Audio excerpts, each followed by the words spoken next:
Hello everyone, welcome to Neso school.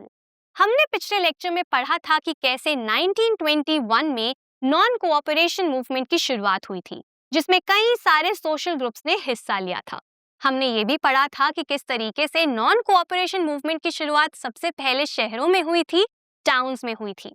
अब हम आगे बढ़ेंगे और ये पढ़ेंगे कि कैसे दो सोशल ग्रुप्स के स्ट्रगल्स को, दो सोशल ग्रुप्स के विद्रोह को, यानी कि किसानों के स्ट्रगल्स को और आदिवासियों के स्ट्रगल्स को ऐड किया गया, शामिल किया गया नॉन कोऑपरेशन मूवमेंट में, ताकि नॉन कोऑपरेशन मूवमेंट को स्ट्रेंथन किया जा सके कंट्री साइड में, रूरल एरियाज में। और आज के इस लेक्चर में हम शुरुआत करेंगे अवध में हुए पेजेंट स्ट्रगल के साथ। तो हमारे आज के लेक्चर का नाम है rebellion in country side, Awadh. तो चलिए देख लेते हैं इस लेक्चर के टॉपिक्स। हमारे इस लेक्चर का एक ही टॉपिक होने वाला है, जिसका नाम है rebellion in country side Awadh, जहां पर हम अवध के एग्जाम्पल से ये समझेंगे कि कैसे कंट्री साइड में होने वाले रिबेलियन यानी कि विद्रोह को शामिल किया गया नॉन कोऑपरेशन मूवमेंट में। ये टॉपिक आपके चैप्टर में यहाँ से लेकर अगले पेज में यहाँ से यहाँ तक दिया गया है, और इसी टॉपिक से रिलेटेड एक और मूवमेंट भी आपके चैप्टर में यहाँ पर दिया गया है, जिसके बारे में हम इस टॉपिक में डिस्कस करेंगे। तो बिना किसी देरी के शुरू करते हैं। 1920s में अवध में, जो कि प्रेजेंट डे उत्तर प्रदेश का एक हिस्सा है, यहाँ पर एक पेजेंट मूवमेंट की शुरुआत हुई थी, यानी कि यहाँ पर किसानों ने एक आंदोलन को शुरू किया था। अब इस मूवमेंट की शुरुआत क्यों हुई थी, किसने करी थी, चलिए ये समझ लेते हैं। सबसे पहले बात करते हैं उस लीडर की जिसने पेजेंट मूवमेंट की शुरुआत करी अवध में इन 1920। तो उस लीडर का नाम क्या है? बाबा रामचंद्र। तो बाबा रामचंद्र ने अवध में 1920 में पेजेंट मूवमेंट को लीड किया था। बाबा रामचंद्र कौन थे? बाबा रामचंद्र एक सन्यासी थे जो कि फिजी में एक इंडेंचर्ड लेबरर के तरह काम कर रहे थे और वहां से लौटे थे। तो बाबा रामचंद्र कौन थे? एक सन्यासी थे। अब यहाँ पर एक सवाल आता है कि आखिर क्यों बाबा रामचंद्र फिजी में थे, क्यों वो वापस आए, और आखिर इंडेंचर्ड लेबरर का मतलब क्या होता है। तो चलिए ये समझ लेते हैं। सबसे पहले ये समझ लेते हैं कि बाबा रामचंद्र फिजी में क्यों थे। बाबा रामचंद्र जैसे कई सारे लोगों को ब्रिटिशर्स उस समय प्लांटेशन के लिए या फिर मजदूरी के लिए ब्रिटिश कॉलोनीज में भेज देते थे, ब्रिटिश कॉलोनी जैसे कि फिजी। तो उस समय बाबा रामचंद्र को फिजी में, जो कि तब एक ब्रिटिश कॉलोनी थी और प्रेजेंट डे ये एक आइलैंड कंट्री है, तो यहाँ पर फिजी में बाबा रामचंद्र को और कई सारे इंडियंस को ब्रिटिशर्स ने भेजा था लेबरर के तरह मजदूरी के लिए। इसीलिए बाबा रामचंद्र फिजी में थे। अब इंडेंचर्ड लेबरर क्या होता है? इंडेंचर्ड का मतलब होता है कॉन्ट्रैक्टेड या फिर अनुबंधित, और लेबरर का मतलब होता है मजदूरी। तो यहाँ पे इंडेंचर्ड लेबरर का मतलब क्या हुआ? अनुबंधित मजदूरी या फिर अनुबंधित मजदूर। अब ये कौन से मजदूर होते हैं, चलिए ये समझ लेते हैं। अनुबंधित मजदूर वो मजदूर होते हैं जिन्हें कॉन्ट्रैक्ट के तहत, एक समझौते के तहत बाहर भेजा जाता है, किसी दूसरी जगह भेजा जाता है काम करने के लिए कुछ सालों के लिए, और उनके पास आजादी नहीं होती है, फ्रीडम नहीं होती है कि वो वापस आ सके या फिर उस काम को छोड़ सके। तो उन्हीं मजदूरों को इंडेंचर्ड लेबरर बोला जाता है। तो बाबा रामचंद्र भी एक इंडेंचर्ड लेबरर के तरह फिजी में काम कर रहे थे, और जब उनका काम खत्म हुआ और वो इंडिया लौटे तो उन्होंने देखा कि किस तरीके से उनके देश में फार्मर्स के साथ एक्सप्लॉयटेशन किया जा रहा है, कैसे किसानों को जमींदार एक्सप्लॉयट कर रहे हैं, और इसीलिए वापस आने के बाद वो एक पेजेंट मूवमेंट की शुरुआत करते हैं अवध में इन 1920। तो अब हमने लीडर के बारे में समझ लिया है जिन्होंने पेजेंट मूवमेंट को लीड किया। तो चलिए अब आगे बढ़ते हैं और इस मूवमेंट के कॉजेस को समझ लेते हैं, यानी कि ये समझ लेते हैं कि आखिर किन रीजंस के वजह से पेजेंट मूवमेंट की अवध में शुरुआत हुई। सबसे पहला रीजन क्या था? जो अवध के तालुकदार थे और लैंडलॉर्ड्स थे, वो काफी ज्यादा हाई रेंट्स की डिमांड करते थे और कई तरीकों के टैक्सेस की डिमांड करते थे फार्मर्स से, किसानों से। आप सभी ने अपनी पिछली क्लासेस में जमींदारी सिस्टम के बारे में तो पढ़ा ही है।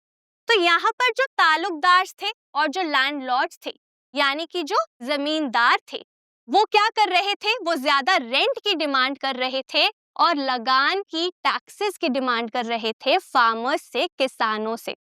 तालुकदार कौन होते हैं? तालुकदार बड़े लैंडलॉर्ड्स होते हैं, यानी कि बड़े जमींदार होते हैं जिनके अंडर कई सारी छोटी छोटी तालुका आती हैं या फिर छोटे छोटे विलेजेस आते हैं और जिनके पास काफी ज्यादा पावर होती है। तो यहाँ पे ये जो तालुकदार थे और जो लैंडलॉर्ड्स थे, जो जमींदार थे, वो डिमांड कर रहे थे कि उन्हें ज्यादा रेंट चाहिए। क्या चाहिए? उन्हें एग्जॉर्बिटेंटली हाई रेंट्स चाहिए। एग्जॉर्बिटेंटली का मतलब क्या होता है? अत्यधिक। तो यहाँ पे ये जो लैंडलॉर्ड्स थे, ये बेवजह हाई रेंट्स की डिमांड कर रहे थे, ज्यादा किराए की डिमांड कर रहे थे फार्मर्स से। अब उस समय फार्मर्स के पास खुद की जमीनें तो नहीं थी, तो वो दूसरों की जमीनों पर काम करते थे, दूसरों की जमीनों को वो किराए पर लेते थे और उस पर काम करते थे। तो यहाँ पर किराया ज्यादा मांगा जा रहा था, साथ ही साथ कई सारे एडेड टैक्सेस भी यहाँ पर वसूले जा रहे थे फार्मर्स से, जिसे क्या कहा जाता है? जिसे सेसेस कहा जाता है। सेस का मतलब होता है एडिशनल टैक्सेस। तो यहाँ पे कई सारे एडिशनल टैक्सेस भी लगाए जा रहे थे किसानों के ऊपर, जिसके वजह से यहाँ पर पेजेंट मूवमेंट की शुरुआत हुई। दूसरा कॉज क्या था? पेजेंट्स को और विलेजर्स को यहाँ पर बेगार कराया जा रहा था और काम करवाया जा रहा था लैंडलॉर्ड्स के फार्म्स में बिना पेमेंट के। अब सबसे पहले यहाँ पर बेगार का मतलब क्या होता है, ये समझ लेते हैं। आपके चैप्टर में ग्लॉसरी की मदद से बेगार का मीनिंग दिया गया है, तो चलिए समझ लेते हैं। यहाँ पे लिखा है that begar is labor that villagers were forced to contribute without any payment। मतलब कि बेगार या फिर बेगारी उस लेबर को कहते हैं जिसके लिए पेमेंट नहीं दी जाती है। मतलब कि यहाँ पर लोगों को काम करवाया जाता है जबरदस्ती, लेकिन उस काम के लिए उन्हें पैसे नहीं दिए जाते हैं। तो लेबर विदाउट पेमेंट को ही बेगार कहते हैं या फिर बेगारी कहते हैं। तो यहाँ पर किसानों से भी बेगारी से काम करवाया जा रहा था, मतलब बिना पैसे दिए फार्म्स में काम करवाया जा रहा था, और साथ ही साथ विलेजर्स को भी फोर्स किया जा रहा था कि वो भी मजदूरी करे लेकिन बिना पैसे के। तो इसके खिलाफ भी इस मूवमेंट की शुरुआत यहाँ पर होती है। थर्ड कॉज क्या था? थर्ड कॉज था कि जो टेनेंट्स थे, मतलब जो किराएदार थे, जो जमीनों पर काम करते थे, जो फार्मर्स यहाँ पर टेनेंट्स के तौर पर काम करते थे, उनके पास कोई सिक्योरिटी नहीं थी टेन्योर की। सिक्योरिटी नहीं थी टेन्योर की का मतलब क्या हुआ? टेन्योर का मतलब आप समझ सकते हैं अधिकार या फिर एक समय, ठीक है?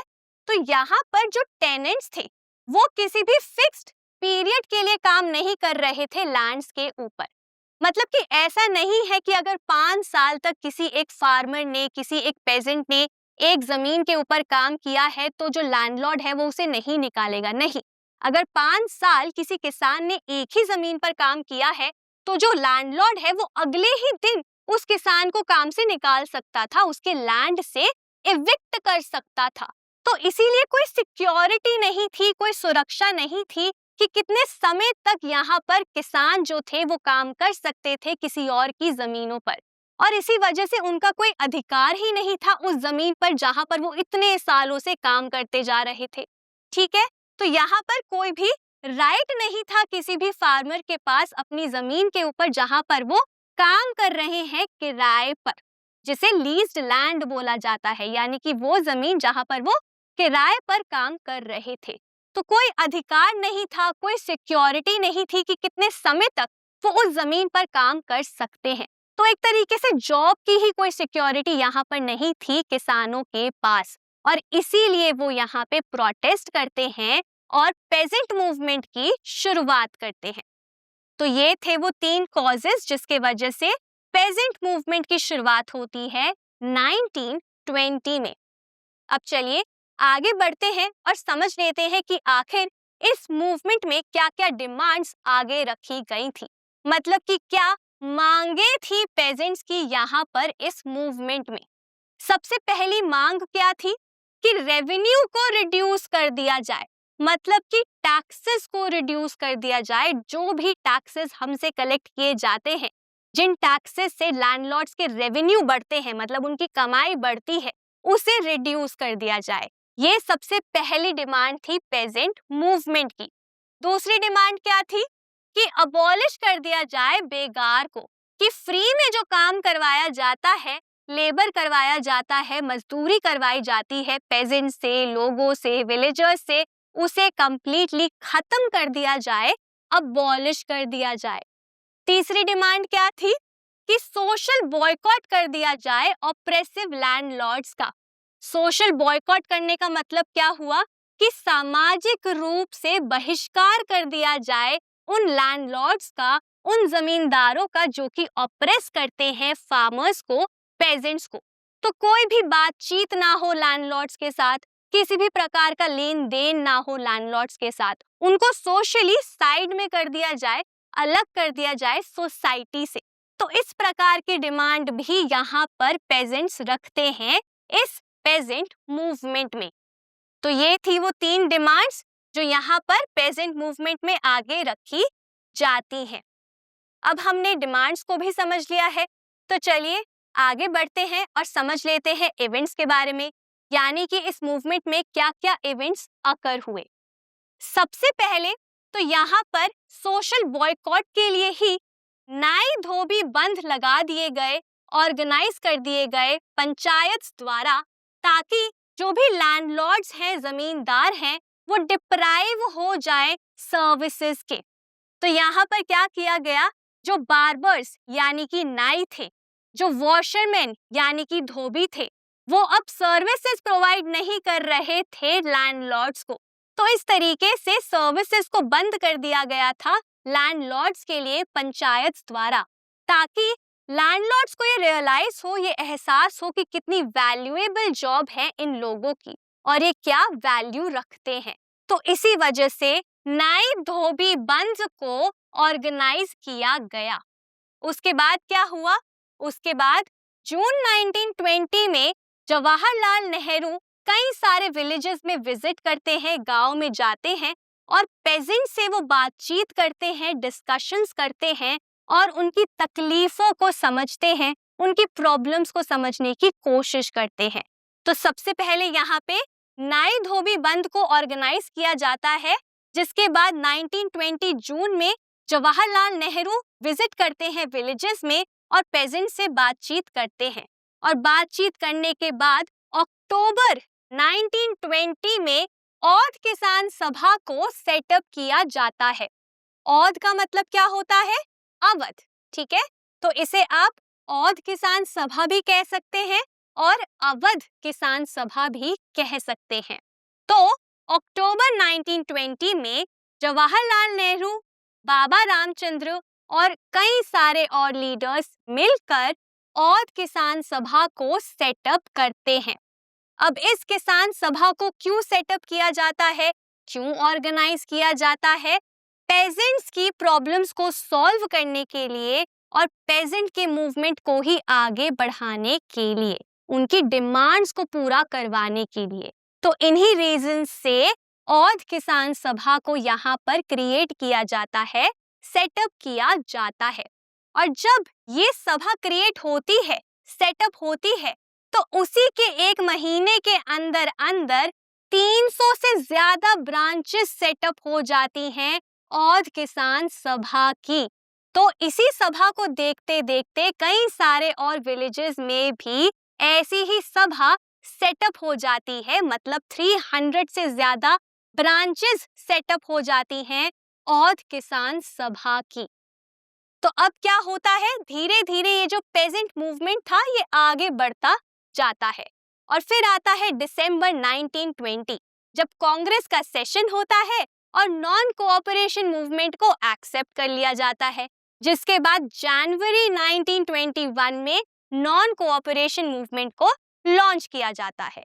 अब जब 1921 में नॉन कोऑपरेशन मूवमेंट को शुरू किया जाता है, तो यहाँ पर कांग्रेस के लीडर्स सोचते हैं कि क्यों ना हम अवध पेजेंट स्ट्रगल को भी नॉन कोऑपरेशन मूवमेंट में शामिल कर लें, इंक्लूड कर लें, क्यों ना हम इनके स्ट्रगल को ऐड कर लें अपने नॉन कोऑपरेशन मूवमेंट के एजेंडा में। तो यहाँ पर कांग्रेस लीडर्स क्या सोचते हैं कि हमें इस मूवमेंट को, इस स्ट्रगल को शामिल कर लेना चाहिए अपने नॉन कोऑपरेशन मूवमेंट में। ऐसा क्यों वो सोचते हैं? क्योंकि यहाँ पे लीडर्स का ये सोचना था, ये मानना था कि ये जो पेजेंट्स की परेशानी है ये सिर्फ अवध के पेजेंट्स की परेशानी नहीं है। देश में अलग अलग हिस्सों में, विलेजेस में जो पेजेंट्स हैं, जो फार्मर्स हैं, किसान हैं, उनकी सेम ही परेशानियां हैं। तो अगर हम इस पेजेंट स्ट्रगल को नॉन कोऑपरेशन मूवमेंट में शामिल करेंगे, हमारे मूवमेंट के साथ इसे इंटीग्रेट करेंगे, जोड़ेंगे, तो उससे जो हमारे पूरे देश के किसान हैं वो भी नॉन कोऑपरेशन मूवमेंट के साथ जुड़ जाएंगे, जिसकी मदद से कंट्री साइड में, विलेजेस में, गाँव में, रूरल एरियाज में हम नॉन कोऑपरेशन मूवमेंट को स्ट्रेंथन कर पाएंगे, उसका स्ट्रॉन्ग बेस बना पाएंगे। इसीलिए वो सोचते हैं कि क्यों ना अवध पेजेंट स्ट्रगल को इंटीग्रेट कर लिया जाए नेशनल मूवमेंट के साथ। इसीलिए 1921 में इस पेजेंट मूवमेंट को शामिल कर लिया जाता है नॉन कोऑपरेशन मूवमेंट में। ठीक है, तो हमने यहाँ पर इवेंट्स को भी समझ लिया है और हमें अब ये समझ आ गया है कि कैसे ये पेजेंट मूवमेंट इंटीग्रेट होता है नॉन कोऑपरेशन मूवमेंट के साथ। अब आगे बढ़ते हैं और अब इस मूवमेंट के आउटकम्स को, यानी कि नतीजों को भी समझ लेते हैं। सबसे पहला आउटकम क्या आता है यहाँ पर? 1921 में जब पेजेंट मूवमेंट स्प्रेड होता है नॉन कोऑपरेशन मूवमेंट के अंडर, तो उसके बाद जो किसान होते हैं, जो लोग होते हैं, वो वायलेंस का इस्तेमाल करना शुरू कर देते हैं। तो यहाँ पर किसान क्या करते हैं, लोग क्या करते हैं गांव के, वो तालुकदार्स के और व्यापारियों के घरों पर अटैक कर देते हैं, वायलेंस का इस्तेमाल करते हैं। उसके बाद वो लोग बाजार को भी लूट लेते हैं और साथ ही साथ ग्रेन होर्ड्स, यानी कि अनाज के जो भंडार थे, उन्हें भी ले लिया जाता है। तो यहाँ पर वायलेंस का इस्तेमाल बहुत ज्यादा किया जाता है, घरों पर अटैक किया जाता है, बाजार को लूटा जाता है, ग्रेन होर्ड्स को भी ले लिया जाता है। वायलेंस के साथ साथ यहाँ पर जो कई प्लेसेस के लोकल लीडर्स थे वो क्या करते हैं, वो किसानों को कहते हैं कि गांधी जी ने कहा है कि कोई भी टैक्स नहीं देगा किसी भी लैंड के लिए और लैंड को, जमीनों को रीडिस्ट्रीब्यूट किया जाएगा, दोबारा से बांटा जाएगा गरीबों के बीच में। तो इस तरीके से मिस इन्फॉर्मेशन को फैला दिया जाता है किसानों के बीच में। अब यहाँ पे ये जो लोकल लीडर्स थे वो क्या करते हैं, वो अपनी एस्पिरेशंस को पूरा करने के लिए महात्मा गांधी का नाम का इस्तेमाल करते हैं। तो यहाँ पे वो अपने एक्शंस को सैंक्शन करने के लिए, मतलब कि जस्टिफाई करने के लिए, ये कहने के लिए कि हमारा एक्शन तो सही है, जस्टिफाइड है, वो क्या कहते हैं कि महात्मा गांधी ने ऐसा बोला है करने के लिए। तो यहाँ पे महात्मा गांधी का नाम यूज किया जाता है सैंक्शन करने के लिए, जस्टिफाई करने के लिए सभी एक्शंस को और अपनी एस्पिरेशंस को, महत्वाकांक्षाओं को भी पूरा करने के लिए गांधी जी का इस्तेमाल किया जाता है, उनके नाम का इस्तेमाल किया जाता है। तो जब इस मूवमेंट में वायलेंस का इस्तेमाल होता है, महात्मा गांधी के आइडियल्स के खिलाफ लोग जाकर वायलेंस का इस्तेमाल करते हैं, जो कि महात्मा गांधी का एक असूल था कि नॉन कोऑपरेशन मूवमेंट में या किसी भी हमारे मूवमेंट में हम हिंसा का इस्तेमाल नहीं करेंगे। ये जो गांधी जी का एक असूल था, उसके खिलाफ यहाँ पर लोग जाते हैं, अपने एक्शंस को करते हैं और फिर जस्टिफाई करते हैं ये कह के कि महात्मा गांधी ने ऐसा करने को बोला था। तो इस तरीके से जब एक्टिविटीज होती हैं पेजेंट मूवमेंट में, जो अब नॉन कोऑपरेशन मूवमेंट का एक हिस्सा था, तो कांग्रेस के लीडर्स इस बात से खफा हो जाते हैं, चिंतित भी हो जाते हैं। तो अब कांग्रेस लीडर्स क्या करते हैं, वो विड्रॉ कर लेते हैं अपना सपोर्ट। वो कहते हैं कि क्योंकि यहाँ पर वायलेंस का इस्तेमाल किया गया है, गलत एक्शंस का इस्तेमाल किया गया है, इसीलिए हम अब पेजेंट मूवमेंट को सपोर्ट नहीं करेंगे। जिसके वजह से अब क्या होता है, peasant movement non cooperation movement से अलग हो जाता है, जिसके वजह से पेजेंट मूवमेंट को ब्रिटिशर्स अब सप्रेस कर देते हैं, दबा देते हैं। तो एक तरीके से इन रूरल एरियाज में क्या होता है, नॉन कोऑपरेशन मूवमेंट भी कहीं ना कहीं फेल हो जाता है और साथ ही साथ पेजेंट मूवमेंट भी फेल हो जाता है। क्यों? क्योंकि इस मूवमेंट में वायलेंस का इस्तेमाल होता है और लोकल लीडर्स अपने हिसाब से यहाँ पर गांधी जी का नाम इस्तेमाल करने लग जाते हैं। तो यहाँ पर हमने समझ लिया है पेजेंट मूवमेंट के बारे में, जो कि अवध में हुआ 1920 में, जिसे 1921 में नॉन कोऑपरेशन मूवमेंट में शामिल किया गया। इसी के साथ ये मूवमेंट यहीं पर खत्म होता है।